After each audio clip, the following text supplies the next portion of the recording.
When humans and Galatans destroyed the mind of the hostile hive, they thought they had won. But in the depths of space, something else awakened, ancient, cold, not built to destroy, but to rewrite reality itself.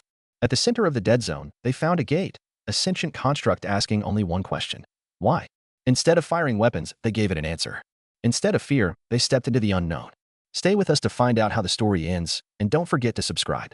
Commander Vex'tulia of the Galat and Gemini stood rigid at the command panel, his forearms tense as the scout vessel's alert system bathed the control room in pulsing crimson light. The ship's sensors pinged with alarming intensity, and his segmented exoskeleton clicked as he shifted uneasily. Adjust those readings immediately, he snapped. That cannot possibly be correct. Lieutenant Knack, slender and marked with unusually vivid violet patterns, tapped frantically at her console. I've run the diagnostic 3 times, Commander. The readings are accurate. Vex'tula's mandibles clicked in irritation. That human vessel is pushing energy outputs that should be physically impossible for a ship of that size. Humans, he spat the word, disgust curling in his tone, always defying the sensible laws of physics. Just to be difficult. The Galat and Scout ship distant observer had been stationed at the edge of disputed space for several cycles, monitoring movement patterns near human expansion sectors. The humans had only entered the galactic stage 2 centuries ago, but they moved through space with the swagger of an empire 10 times their age. Put it on screen, Vex'tulia ordered, crossing his upper arms while the lower pair drummed against his armored thighs. The main view screen lit up with the image of a sleek, angular ship cutting through the void like a blade. Unlike the organic elegance of Galat and vessels, the human ship was all hard lines and unapologetic utility. The name TCS Audacity was emblazoned on the hull in bold white characters, English, according to the ship's universal translator. Look at that monstrosity, muttered Science Officer Krell, her antenna twitching in disgust. No consideration for space-time resonance. No elegance in design. Just brute force engineering. And yet, Vex'tulia murmured, his mandibles twitching in thought, it's achieving speed levels our analysts deemed impossible for their development curve. Commander, came the voice of Zerv, the communications specialist. The human ship is altering course. It's approaching us. That's impossible, Vex'tulia barked. Our cloaking technology. They've sent a transmission, Zerv interrupted, antenna stiff with disbelief. Audio only. Vex'tulia's compound eyes widened. Play it. A rough, gruff voice crackled through the bridge of speakers, accented but perfectly intelligible galactic standard. Galat and vessel, this is Captain Liam Donovan of the Terran Confederation ship Audacity. Nice cloak, pretty heat signature though. You're broadcasting like a bonfire on a dark beach. Mind telling us why you've been shadowing us for the last 3 perics? The bridge fell silent. Vex'tulia's mandibles hung slack in stunned disbelief. How did they detect us? Lieutenant Knack whispered. More importantly, Vex'tulia growled, how are they broadcasting to our secure channels? The human's voice returned, dryly amused. Also, your encryption? Cute. My 15-year-old has better security on her diary. We'll be alongside you in 10 minutes. Don't worry, we brought gifts. Gifts? Krell echoed, visibly bristling. Is that a threat? With humans. Vex'tulia replied bitterly. Who can tell? Should we flee, Commander? Knack asked, claws hovering over propulsion. Vex'tulia hesitated. Fleeing would be prudent. But this ship, a technological enigma, and the casual way its captain had dismantled their cloak. No. Prepare the reception bay. Full decontamination protocols. Inform High Command we're about to have guests. The next 10 minutes were a flurry of frantic movement. No Galat and vessel had ever willingly allowed humans aboard, not outside controlled diplomatic summits in neutral space. And now, a Terran Confederation ship was preparing to dock. They're alongside us, Knack reported. Docking tube extended. Atmospheres equalizing. Remember, Vex'tulia addressed the gathered reception team. No hostility unless provoked. Observe. Record. Learn. The docking tube opened with a hiss. At first, nothing. Then, a human figure stepped through. Captain Liam Donovan. He was tall for a human, nearing 2 meters, with weather-worn skin and close-cropped silver hair. His uniform was clean but unadorned. 3 more humans followed. A severe-looking female with copper skin and dark tied-back hair, a pale male with a beard, and a younger dark-skinned male whose eyes scanned the room with quiet precision. I presume permission to come aboard is granted? Donovan asked without waiting for it. Vex'tulia approached, performing the Galat and formal gesture of greeting, a complex swirl of all 4 arms. I am Commander Vex'tulia of the Distant Observer. Welcome aboard. Donovan offered a nod. This is my XO, Commander Pisha Joshi. Chief Engineer Lieutenant Commander Owen Bailey. And Communications Specialist Marco Washington. Commander Joshi stepped forward, holding a small rectangular container. A token of goodwill, she said. Authentic Australian honey. From Earth. Safe for Galat and physiology. We checked. Vex'tulia took the container, mandibles twitching. Insect secretions. The humans exchanged amused glances. Bailey smothered a laugh. It's considered a delicacy, Donovan said. We figured, given your species' arthropodal ancestry, you might appreciate it more than wine or whiskey. Vex'tulia blinked. Consider it. He gestured them further into the ship. May I ask why you're here? And how you breached our cloaking systems? Donovan's tone shifted to one of professional candor. Your cloak's impressive. Best non-human work I've seen. But you're still broadcasting heat and distorting the quantum vacuum. We picked you up like a flare. Bailey added, we've developed QFD sensors. Quantum vacuum distortion. We got the idea from some creative reinterpretations of neural mimetic computing. Impossible, Krell said flatly. That's theoretical. Bailey grinned. So was human flight. Until it wasn't. Vizik's mandibles twitched again. So you boarded us to brag? No, Donovan said, expression turning grim. We boarded because you're not the only ones in this sector. The Krevlax Dominion has deployed 3 battle groups near this system. A visible ripple of alarm moved through the Gallatin officers. Confirmation? Vizik demanded. Joshi nodded. They've been using pulsar radiation to mask energy output. Works against conventional sensors. Not ours. Vizik's pulse quickened.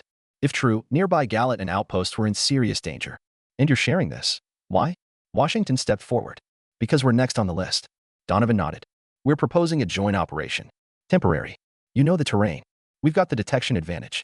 Vizik regarded him for a long, tense moment.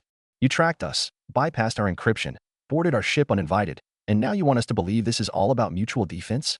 Donovan spread his hands. Not mutual defense. Mutual benefit.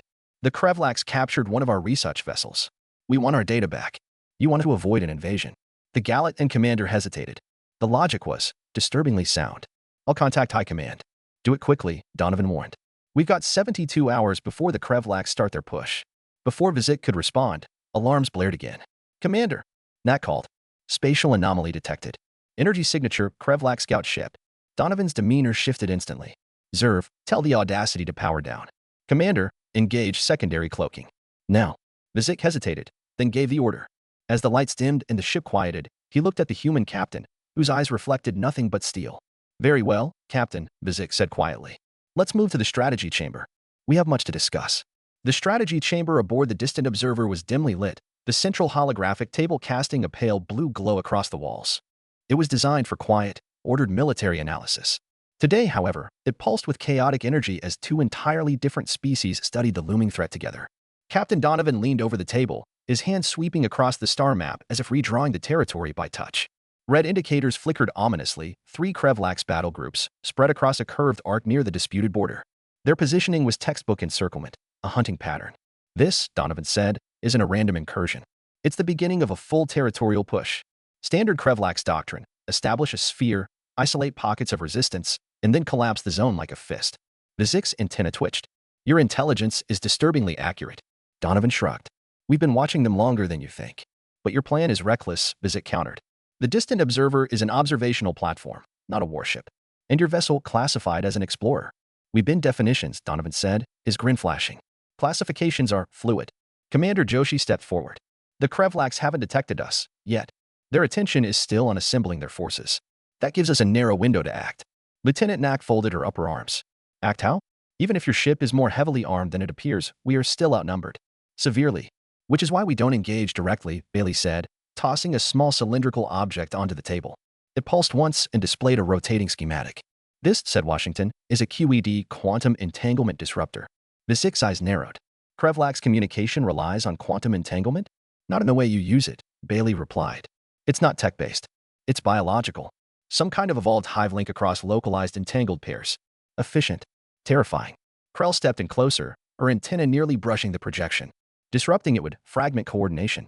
Precisely, Joshi said. Once deployed, we'd have about 20 minutes of chaos.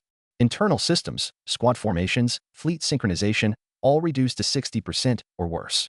That gets us close enough to their command ship to recover our data, Donovan added. And gives you time to warn your outposts. Vizik clicked his mandibles. Deploying the QED means getting dangerously close to their core fleet. We'd need to approach inside their defensive perimeter. We were hoping to borrow your cloak, Donovan said, not joking. Vizik glared at him. With upgrades, Bailey clarified. We can enhance your system, merge it with our QED null field. You'll be invisible to everything but luck. Even with that, Vizik said, getting the device in place, deploying it, and surviving long enough to extract data, your timeline is wildly optimistic. Donovan didn't flinch. Optimism is part of the human survival package. A priority alert pinged in Vizik's implant. High Command. I will take this privately, he said, stepping toward the sealed communications chamber. When the door closed behind him, a secure screen lit up with the golden-crowned exoskeletal visage of Fleet Admiral Trazak. Commander Vizik. Explain yourself. Vizik gave a full account. The encounter. The boarding. The QED. The Krevlax threat. The human proposal. Trazak was silent until the end. Humans are chaotic, untrustworthy. With respect, Admiral, they were correct about our cloak's weaknesses. And our long-range scans do confirm Krevlax's presence in the sectors they indicated. Probability of invasion? The Admiral asked. 78%, Vizik answered, already knowing the number would match the internal threat models. Trazak leaned forward. Reinforcements cannot reach your sector for 6 standard cycles. Authorization granted for joint operation. Proceed with extreme caution. And Commander? Yes, Admiral? Your primary loyalty remains to the hegemony. Gather all intelligence you can. The feed ended. Vizik stood still. The real order, unspoken but unmistakable. Use the humans, study them, report everything. Back in the strategy room, Washington was demonstrating how to align the QED's emissions with the pulse of the Galat and Cloak field. It's not perfect, he admitted. But with proper timing, we can mask the insertion pulse. Knack interrupted. Even if you can insert undetected, what's your exfiltration plan? We don't plan to stay long, Joshi said. We breach via their waste reclamation ports. Wait, Knack interrupted, antenna drooping. You intend to enter through their sewage? It's a classic infiltration route, Bailey said cheerfully. Nobody guards the toilets. Vizik winced. And then, we plant the QED at the core, retrieve our data, and exfil while their systems reboot. Too many variables, Vizik muttered. And all hinging on the assumption that the Krevlax will react predictably. Donovan offered that infuriating human smirk again. We've studied their doctrine. Predictable is kind of their thing. The next 6 hours passed in a blur. The humans returned to Audacity, retrieved equipment, and returned with upgraded systems. Vizik watched with a mixture of horror and fascination as Bailey and his engineers patched human tech into Gallatin's systems. Fast, dirty, and effective. You realize, Vizik said quietly to Donovan. If this fails, it could mean full war with the Krevlax. A war neither of our species is ready for. Donovan nodded, serious. The bigger risk is waiting until they're ready. Sometimes, you hit first, before the trap closes. Are you always this reckless? Donovan grinned. By your standards? Absolutely. By human standards, I'm practically boring. Before Vizik could respond, Knack's voice crackled over the comms. Commander, we've reached deployment coordinates. Krevlax flagship detected. Donovan's eyes lit up. Time to dance. The cloaked, distant observer drifted silently within the gravity shadow of a dead moon, just outside the detection perimeter of the Krevlax fleet. The flagship of the Dominion, a vessel designated Vex'tulia, loomed in the void ahead, black and bulbous, its hull lined with the twitching protrusions of organic armor. It pulsed like a living thing, humming in rhythms no Galatan or Terran mind could truly comprehend. Inside the observation deck, Vizik stood shoulder to shoulder with Captain Donovan, an unnatural pairing by any measure. Their rotating power cycles through their forward spines, Krell observed. Preparing to jump. Donovan narrowed his eyes. They're repositioning to cut off Sector 12. Exactly where our civilian outpost is stationed, Vizik muttered. The countdown was in motion. Status of the QED drone? Joshi asked from a side terminal. Cloaked and stable, Washington confirmed. We're piggybacking on their own waste heat emissions. It's unpleasant, but effective. Vector correction completed, Bailey added. Trajectory intersects their secondary vent array in 5 minutes. Vizik watched the clock tick down, every instinct screaming that this was folly, that the humans were gambling their lives, and his ship, on data and desperation. Remind me, Vizik said, why is this data you're recovering so critical? Donovan's face hardened. It's not just schematics. It's proof. We believe the Krevlax have been experimenting on other species. Hybridization. Biological hacking. They took a Terran research vessel studying neurological symbiotes. There were 43 people aboard. Vizik blinked. You intend to recover them? If they're alive. And if they're not? Donovan's jaw clenched. Then we burn everything they touched. The room fell into silence. Drone approaching vent array, Washington reported. Final pulse in 3, 2, 1. The screen showed a faint flicker, a ripple of distortion as the QED passed the final magnetic barrier and slid into the flagship. Device in position, Bailey confirmed. 20 seconds till activation. Evac protocols. Joshi asked. Locked and ready, Washington said. Escape path plotted through their dormant maintenance corridor. Vizik's claws tapped nervously against his side. Let's pray the data is intact, Donovan murmured. The QED activated. Across the Krevlax fleet, everything changed. It wasn't dramatic at first. No explosions. No bursts of light. But in the dark corridors of the Vex'tulia, lights stuttered. Control nodules blinked erratically. Ship formation drifted out of pattern. Krevlax vessels began to shift, slowly at first, then with rising chaos. They're losing coordination, Krell reported, amazement creeping into her voice. Secondary ships are rotating into firing positions, but targeting their own escorts, Knack added. The bridge filled with stunned silence. Launch infiltration team, Donovan said. Let's move. Inside the Galat and drop bay, the joint team stood ready, 2 Terrans and 2 Galatans, each in modified exo-environment suits capable of cloaking and adapting to Krevlak's atmospheric variants. Keep the link tight, Joshi warned. No external comms. No unnecessary noise. As the boarding pod launched silently toward the wounded beast, Vex'tulia stared at the void ahead. Bravery, he whispered, and madness are only one decision apart. 15 minutes passed in a haze of tension. The infiltration team moved through the intestinal architecture of the Krevlak ship like antibodies in a wound, narrow organic tunnels, pulsing fluid sacs, and bone-like support beams that curved like malformed ribs. Donovan's voice came through the secure line. Inside central chamber. I have the data core. Transmitting now. Life signs. Vex'tulia asked. Joshi's voice was quieter. We found remains. Partial. Hybridized tissue. Some Terran, some not. Donovan again. We're setting charges. No one should ever replicate this. Ever. Suddenly, the comm spiked, feedback, followed by a scream. What happened? Vex'tulia barked. Movement. Bailey shouted. Something's in there with them. From the display, Vex'tulia saw the life signs scatter. One dropped. Another went silent. Abort, he ordered. Pull them out. Escape corridor blocked, Washington reported, furiously typing. Trying reroute. Wait, got them. Secondary vent. They're rerouting. Vex'tulia watched as the dots converged again. 3 remaining. No sign of fourth.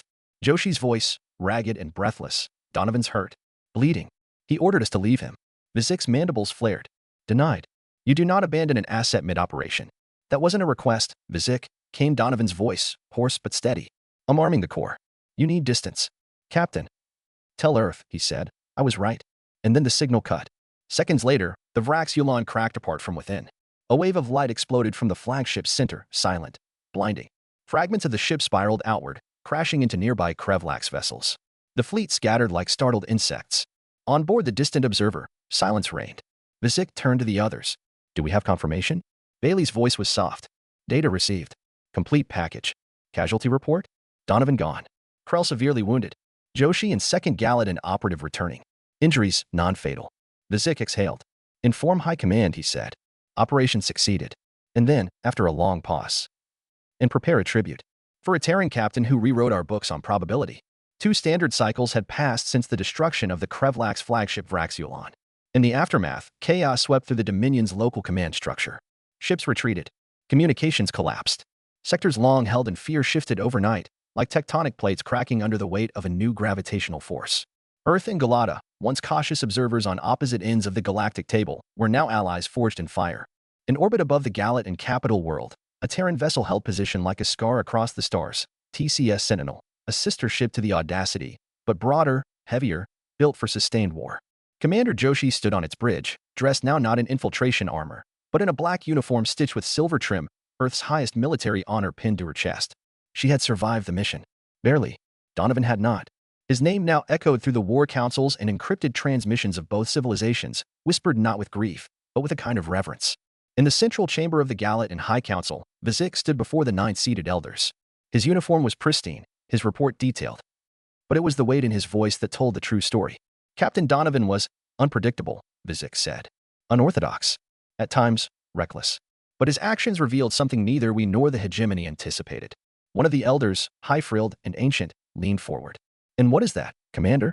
Vex'tulia looked directly at him. That humanity is not an outlier. It is the future. They are not children of the stars. They are predators of probability. And they prepare for the things we ignore. Murmurs rippled through the chamber. Another elder, younger, sharper, asked, and you believe this warrants further cooperation? No, Vex'tulia said firmly. I believe it demands it. Across the galaxy, the data recovered from the Krevlak's vessel spread like wildfire through secure networks. It showed grotesque experiments, genetic splicing, memory harvesting, neurological suppression. Species long believed extinct were found in fragmented, tortured form. And at the center of it all, a Terran brain. Cloned. Modified. Interfaced directly into a biological navigation matrix. Donovan had been right. The Krevlaks weren't just experimenting. They were learning. And now, they were angry. The next wave came fast. Without formality. Without warning. 5 Krevlaks cruisers breached into neutral territory and opened fire on a Terran science convoy near Theta 9. 12 ships were lost. No survivors. The message was clear. Deterrence had failed.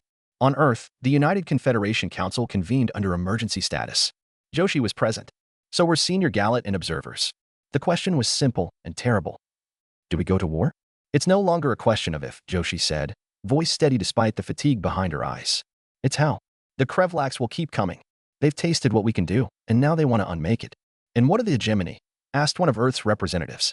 They watch, said Vizik, his voice bitter. They'll delay, debate, draft resolutions. And then, when your cities burn, they'll mourn with flowery words and send us crystals. So we stand alone? Joshi shook her head. No, not alone. Just first. Operation Halberd was launched 7 days later. It was not a defensive protocol. It was a strike force. The combined fleet, Terran Gallatin, was the first true mixed-species military venture in recorded history. 54 ships, 34 Terran, 20 Gallatin, hundreds of smaller support craft. The vanguard of a new doctrine. As they deployed, Joshi stood at the helm of the Sentinel, flanked by Vizik, who now bore the title of Liaison Admiral. We'll hit their foundry world first, Joshi said. According to the data, it's where they breed their command spawns. And the QEDs? Vizik asked. Mass-produced. 5 of them now, each tuned to a different segment of Krevlax's psychic frequency. Your kind learns fast, Vizik murmured. Your kind gave us the last piece of the puzzle, she replied. As the fleet exited full space, the foundry world loomed below, a mass of hives, growths, towers made of organic alloy and bone. It pulsed like a heartbeat. A planet that was alive. Launch strike teams, Joshi ordered. Activate QEDs, Vizik echoed. Across the void, as Terran drop pods rained down like meteors, the stars themselves seemed to hold their breath. The foundry world of the Krevlax was not just a planet. It was a living cathedral of war. The surface writhed with biomechanical structures, hatcheries nested within rib towers, spore vents belching chemical clouds into the atmosphere, and colossal nerve clusters that pulsed like exposed hearts. From orbit, the world resembled a decaying eye socket. From the surface, it was hell. Joshi's strike teams hit the outer crust first. Gallat and drop fighters flew in synchronized spirals, their anti-grav wings sweeping across defensive towers while Terran mech suits landed like falling gods, their magnetic boots anchoring them against the bile-slick terrain. Breaching perimeter structures, came a voice through Joshi's comms. Resistance is heavier than expected. Adaptive drones. Organic shielded infantry. Deploy kinetic drills, she ordered. Punch through. Vizik. Status on QED pulse. Secondary wave initializing now, Vizik replied from orbit. We're attempting simultaneous disruption across 3 cerebral frequency bands. As the second QED wave fired from orbit, tremors rolled across the foundry surface. Krevlax formations buckled. Some collapsed into spasms. Others turned on their own ranks, lost in signal confusion. It's working, Krell whispered, her voice trembling with disbelief. They're tearing themselves apart. Inside the command chamber aboard the Sentinel, Joshi stood with her arms crossed, eyes locked on the ground feeds. The human faces shown on her monitors were pale with sweat, eyes hollow with focus. Gallat and soldiers, 2 some injured, others dead. But the line held. Report from Beta Team, said Washington, voice tight. They've reached the central hive. Found the control spire. Get inside, Joshi said. Plant the relay. Once we get a stable uplink, we'll detonate the cerebral core. Understood. From above, the relay was no larger than a child's toy. From the ground, it was salvation. A forged piece of Terran Gallatin tech designed to penetrate the psychic cortex of the planet and force a shutdown. Not kill. Not destroy. Not yet. Just silence the voice. Because the Krevlax didn't command through orders. They sang. A frequency, barely audible to most species, that vibrated through every part of their genetic chain. Disrupting it was like severing the spine of a colossus. Relay in place, Beta Team called out. Activating now. At first, nothing. Then the world screamed. Not metaphorically. A high-pitched, agonized howl erupted across all comms, overwhelming audio dampeners and penetrating bone. Joshi dropped to one knee, clutching her skull. Even Vizik, hardened by centuries of battle, staggered backward. What is this? Krell gasped. They're broadcasting pain, Joshi groaned. Psychic backlash. Containment fields failing, someone shouted. We need to shut it down now. No, Joshi hissed. We finish it. Beta Team's signal crackled. Spire collapsing. Structure destabilizing. We're exiting. Then static. Vizik's voice came through the chaos. The psychic field is spiking again. We must extract. Joshi forced herself to her feet. No. One more pulse. Full spectrum disruption. We burn the mind out of this world. Commander, that will do it. The final QED wave fired. This time, the reaction was instant. The ground convulsed. Towers ruptured in gory explosions. Hives imploded. Even in orbit, ships registered physical shudders through their hulls as if the planet itself was trying to escape its own death. And then, silence. Real, total silence. Not a transmission. Not a scream. Not a whisper. Joshi opened her eyes. The foundry world was still. What's the damage? She croaked. Planetary life signs down by 97%, said Washington. Remaining signals incoherent. Cognitive function null. We killed the mind, Krell whispered. No, Joshi corrected, her voice hollow. We freed the body. She turned to Vizik, who was breathing hard, his claws trembling. They'll retaliate, he said. I hope so, she replied. Because next time, we won't stop at silence. Behind them, orbital feeds flickered, showing a broken world still bleeding, but no longer singing. A world reclaimed. The aftermath of the Foundry purge was like the eye of a galactic storm. For a brief moment, the stars were silent. No Krevlak's retaliation. No movement on the borders. Just a vacuum of intent, as if the hive mind itself had recoiled, reeling from the psychic shockwave that severed one of its greatest limbs. On Earth, headlines called it a victory. On Galata, it was called a miracle. But to those who stood at the front, it was something else entirely. The beginning. Commander Joshi sat alone in the Sentinel's observation dome, Earth rotating slowly beneath her. A planet that was still naive to what had been done in its name. Above, the Gallat and fleet lingered in high orbit, silent shadows. Vizik entered quietly, his lower hands behind his back. He approached without the usual formalities. You've read the new intel, he said. She nodded. For Krevlak's worlds have gone dark, she said. No communication. No fleet activity. Just silence. They're consolidating, Vizik replied. Retreating. Reinforcing. We took a leg from a predator. Now it's waiting to strike. Joshi turned to him. Are your people prepared to strike first? Vizik's mandibles shifted slowly. We weren't. Now, the High Council has changed its tone. The young want to act. The old want to hide. And you? I want to end this. Moments later, Washington entered with a datapad. We've decoded the final fragments from the relay uplink, he said. Before the spire collapsed, it transmitted something unexpected. He handed the pad to Joshi. Her eyes scanned the text. This is not Krevlak's script. No, Vizik said. It's older. Ancient even to us. Precursor. The message translated poorly. Fragmented. But unmistakable in meaning. This mind was not born. It was awakened. Joshi frowned. Are they saying the Krevlak's hive wasn't natural? Bailey entered from the secondary lab, overhearing. We've suspected for a while. Their structure's too perfect. Too modular. There's architecture inside their genome, design logic. Someone built them? Joshi asked. Or worse, Bailey said. Someone unlocked them. The implications hung like lead in the air. This changes everything, Vizik said. If the Krevlaks were triggered rather than evolved, then there may be others. Hidden. Dormant. Joshi nodded slowly. And whoever unlocked them might be watching. The conversation was cut short by an urgent transmission. This is Admiral Thorell of the Hegemony Border Fleet. A voice rang out over the main console. You are ordered to cease all operations in Krevlak's adjacent space. The Council has not authorized further escalation. Joshi's jaw clenched. They waited until now to get involved. They waited until they feared they'd lose control of the narrative, Vizik said bitterly. Response. Washington asked. Joshi turned to Vizik. You're the ranking Gallatin officer. Your call. Vizik took a breath. This is Liaison Admiral Vizik to the Hegemony Council. We are not escalating. We are surviving. And if you will not fight for this galaxy, then get out of the way of those who will. He cut the line. Joshi gave him a rare smile. Welcome to the Resistance. From that moment, everything changed. The Terran-Gallatin alliance was formalized within days. Joint command protocols, shared research, interoperable fleets. Old rivalries dissolved in the crucible of survival. And still, no retaliation. Not yet. But in the black between stars, deep sensors began to detect something. Movement. Not ships. Not signals. Minds. Like bubbles rising from the ocean floor. Distant. Unfocused. But coming closer.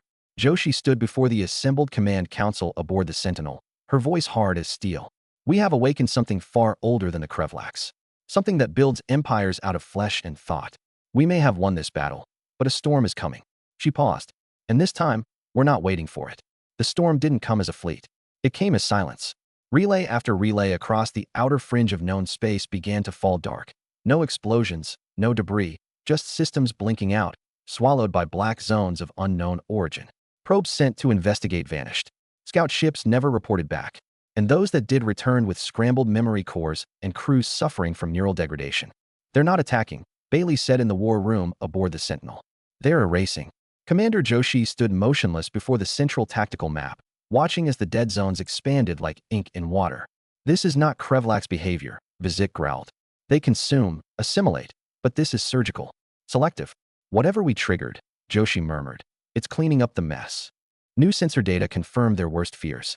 Subspace distortion patterns, some familiar, most not. Massive gravitational lenses forming in empty sectors. Energy readings on par with stellar manipulation. You're saying they can move stars? Krell asked. No, Bailey said, tapping the display. I'm saying they don't need to. They bend the void itself. We're seeing warping consistent with space architecture. They're building. Or reshaping, Washington added. Maybe even rewriting. Word from Earth was grim. The Confederation was on high alert. Civilian traffic had been grounded.